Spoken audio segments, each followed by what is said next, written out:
Yes, so as introduced, I'm Danielle Roberts and I uh, work at Reclaim the Agenda. So let's see, it's not moving. There we go. So Reclaim the Agenda is a coalition of feminist youth, LGBTQ plus and community organisations. Our vision is there. So what we try to do is um promote feminist activism in different ways. So through education, which would be things like workshops and public lectures, campaigning, so lobbying politicians, but also raising awareness amongst the broader community and trying to encourage people to respond to consultations, and then celebration. When we were redoing our vision a few years ago, it was really important for us to keep celebration in there because one of the main things we do is organising International Women's Day programme, and that is really a celebration. It's a chance to raise important issues as well, but it is also a time to celebrate. And then I always get confused which is a vision and which is an aim, but anyway. So we want a world where all women are safe and secure to reach their potential and have an active role in society, and all women can be active change makers and have equal access to power. So we're trying to kind of broaden out and equip women to be feminist activists and change makers in their community at whatever level is appropriate for them, whether that's empowering somebody to get involved in their PTA or to meet with their politician or to organise an art exhibition on a feminist theme. There's lots of different ways of being a feminist activist, and yes, we try to have a broad understanding of that and try to encourage people. This picture is so I'm there with the grey hat on, then next to me is Helen, who's the coordinator of the project. And then other active members. We've got Anne McVicker and Eileen Weir on either end. They would have been founding members and are on the board, and then Brenda Goff is an active and Elaine. So this was taken at uh, you might have seen on the news last year in Belfast, there was some racist protests followed by riots. This was our response to that. A week or so later, we had a um, Belfast United Against Racism event. And so this was us at that. We had a really sunny day, which I think probably helped, as you can tell from sunglasses. Um, but so that's us in Ryder Square, where we often are. We'll be there again this Saturday. So we started in 2010. This was the first meeting in 2010 and the first International Women's Day, March, that Reclaim the Agenda organised was in 2011. So the kind of coming together was to organise the International Women's Day programme, and there was lots of talks. That's kind of when Stormont tends to be up and down. So there was lots of talks about the issues that were on the political agenda weren't the issues that actually mattered to us as feminists or to the women we were working with. So we wanted to reclaim the agenda and make sure our issues were on it. It started as a collective of activists, some working in the sector, some not. And then over time it's become more formalised. We got the first worker in 2018, which was Helen, and then in 2023 I came on. Then we got funding for a second worker, and we've just been registered as a charity. So we have become more formal over time from what was a group of activists very informally. So our main things that we do are organising the International Women's Day programme and the 16 Days programme. We also contribute to the May Day Festival around workers' rights and the prides that happen across the region, and then a lot of capacity building for other feminist activism. So, for example, this Saturday there's a march for childcare organised by a group called Melted Parents. So this is the second big event that they've had. They had one last year as well, but our role in that was to do like the logistics, the paperwork for the license, provide the insurance, tell them where they needed to go to get permissions. So we've also worked with some like Sudanese women's groups. So basically, if women come to us and say, we want to have an action about this. We want to start a campaign on this. It's that kind of equipping them to do it themselves. So that capacity building is a lot of what Reclaim the Agenda does, as long as things fall within one of our six key aims. So those six key aims are here, and one of them is a life free from domestic and sexual violence and abuse. So that is the one I'm going to focus on today. The pictures here are our International Women's Day window, which is in Belfast City Hall. So if you're visiting Belfast, you can go into City Hall for free and have a look around. There's also International Brigades window. There's windows commemorating lots of different things. But that's the International Women's Day one. And if you look very closely, you can just see kind of above uh the woman on the right, just kind of above her head, it does say Reclaim the Night. So Reclaim the Night is one of the things that's commemorated on that window.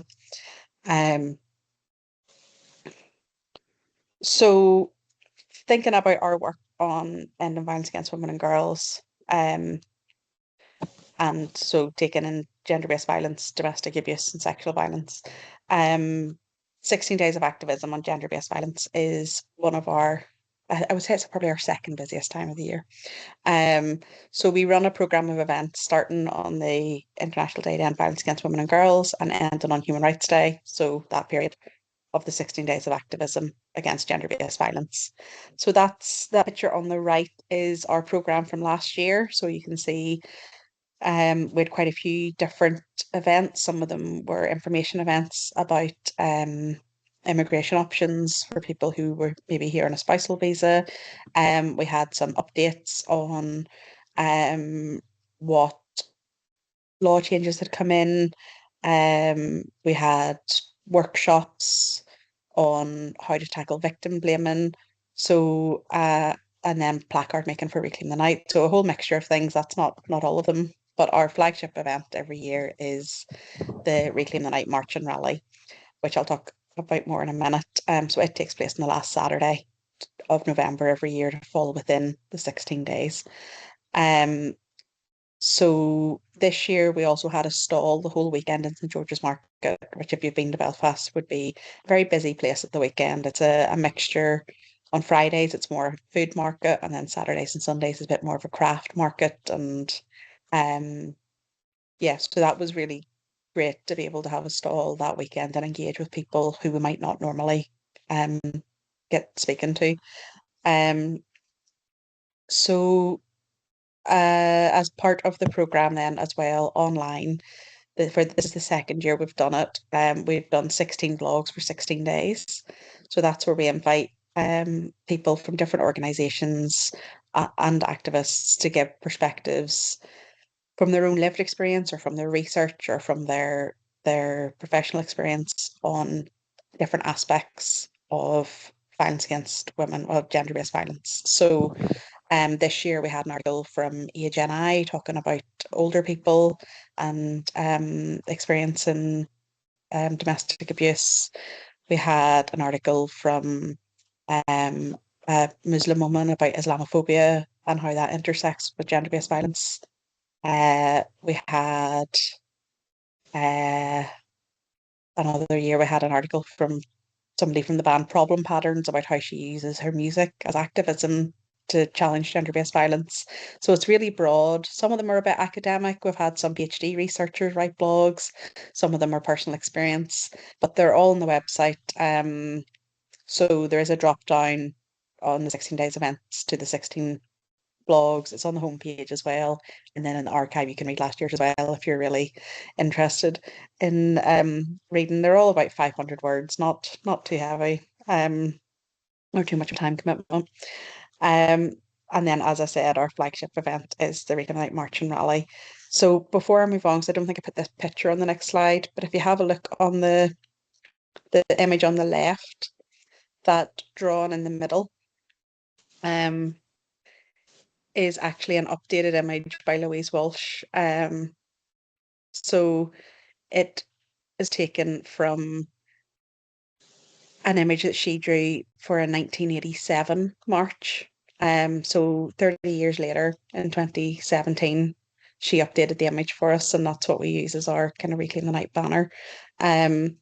So yeah, I just wanted to highlight that before I moved on, because there is a long history of Reclaim the Night marches. So Reclaim the Night marches started in Leeds as a response to the Yorkshire Ripper, when women were told to stay home rather than that was the advice of the police, and women took to the streets and protested, saying it's not for us to change our behaviour. We're reclaiming the night.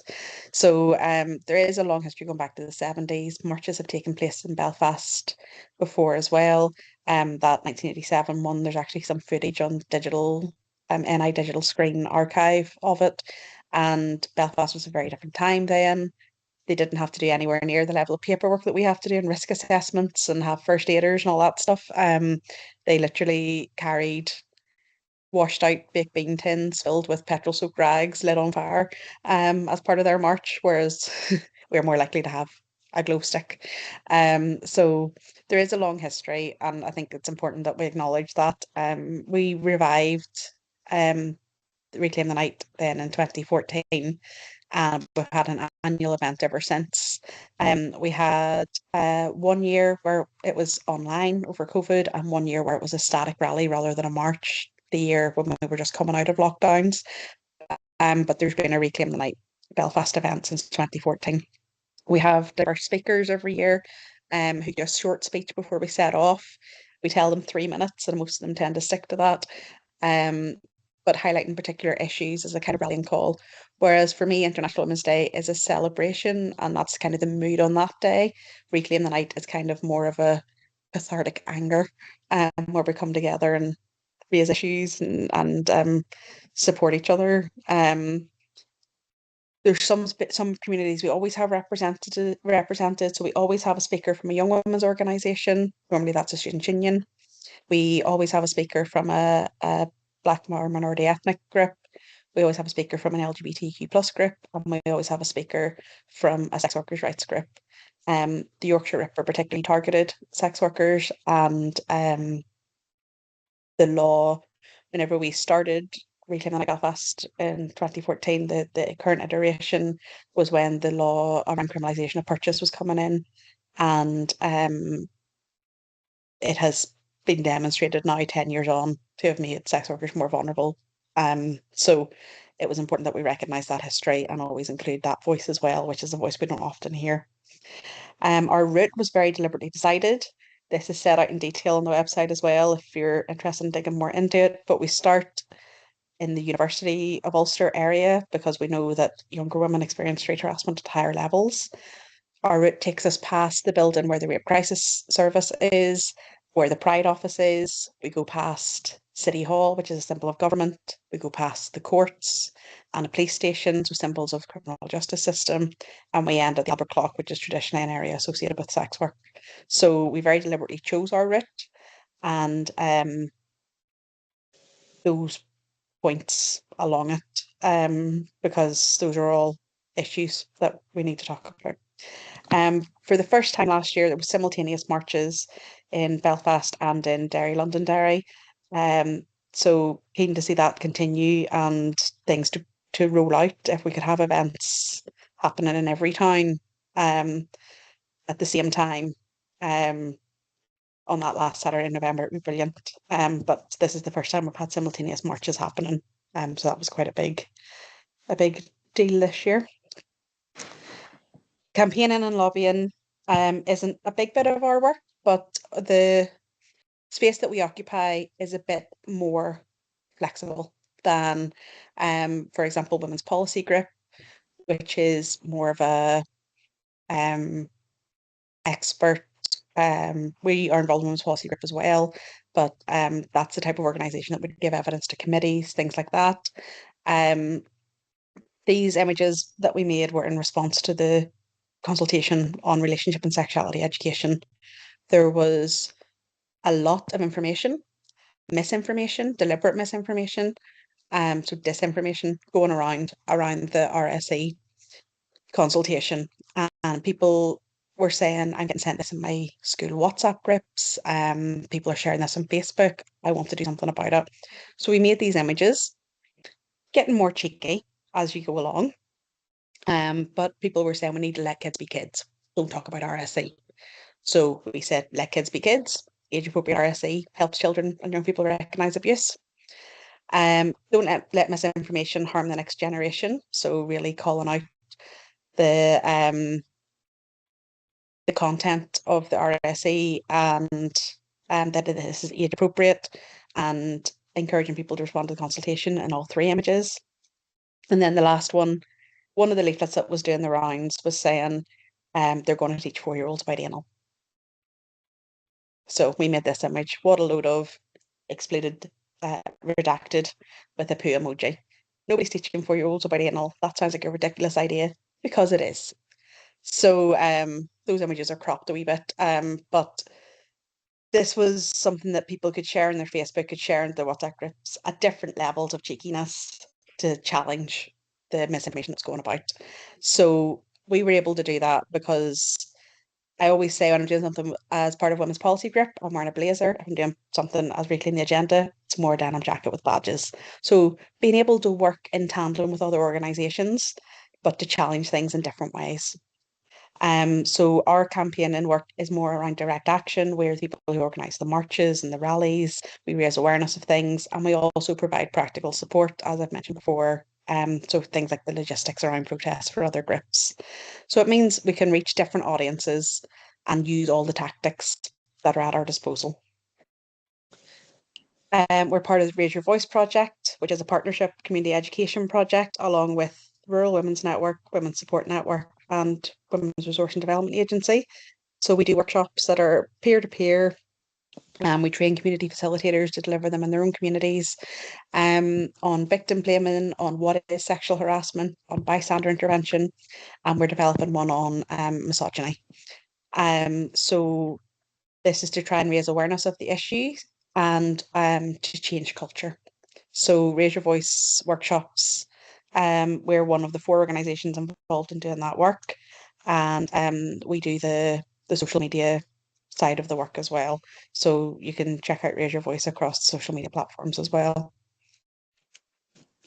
We're part of the 5 Books That Save Your Life project, so I don't think I need to tell you about that, but looking particularly at coercive control and then the need for an all-island conversation. So it's been great to be involved with that with Haven Horizons, and then also Women's Aid Belfast and Lisburn, again, taking different approaches. Our focus is very much on community education. We're not a service provider, whereas the other organisations are mix in education as well. So being able to to add that perspective and then to talk about issues in Northern Ireland in particular has been really useful. And then our current focus is for the past year or so, we've been carrying out a critical accompaniment, looking at how we can diversify our membership. That work's coming to an end this month, and we're waiting on the report. It was done separately by an academic who has met with members and with the groups that we've worked with in the past. Northern Ireland is 90+% white, but we can't keep using that as an excuse. So we do work with Black minority ethnic women's groups, with asylum seeking and refugee women, but we've been really working on the past year to try and identify some ways that we can make our work more accessible and so that people are included in our monthly meetings, not just when we need a speaker on the panel. So that has been a big focus for us recently. The End of Violence Against Women and Girls strategy has had its first action plan. So it was only launched last year. We were the only place in these islands that didn't have an End of Violence Against Women and Girls strategy. And we were really behind in tackling it. We also have the highest, joint highest, I think, rate of femicide in Europe as a continent. we have disproportionately high levels of violence against women and girls. So a strategy that was resourced and that had measurable outcomes was desperately needed. We have that now. The work started in January. It's allowed us to ramp up the Raise Your Voice work. So we are now delivering our workshops regionally. We've been able to train a new batch of about a dozen trainers. Um, so there really is a focus on ending violence against women and girls in political discussions here and in the media, but we're just finished the first quarter of what is a 7-year strategy. So we need to keep that up. The May Day Festival will be taking place around that weekend of the 3rd of May. So it's around workers' rights and trade union rights. So we're just out of International Women's Day and straight into planning for May Day. And then after that will be the Prides. And then it'll be time to get ready for 16 days again. So that's kind of our annual cycle. So that's a brief overview of our work on uh, our aim of a life free from sexual and domestic violence and abuse. And here's where you can find out more about Reclaim the Agenda. You can read the blogs from the 16 days, 2024 and 2023, if you're interested. And that's our social media. We've recently joined Bluesky and LinkedIn, so those are pretty, uh, yeah, in their infant stages. Um, but that's a bit of a flavour of the kind of direct action and awareness raising and education that we do around the issue. So thanks for listening. I'll stop sharing now so I can see you all again.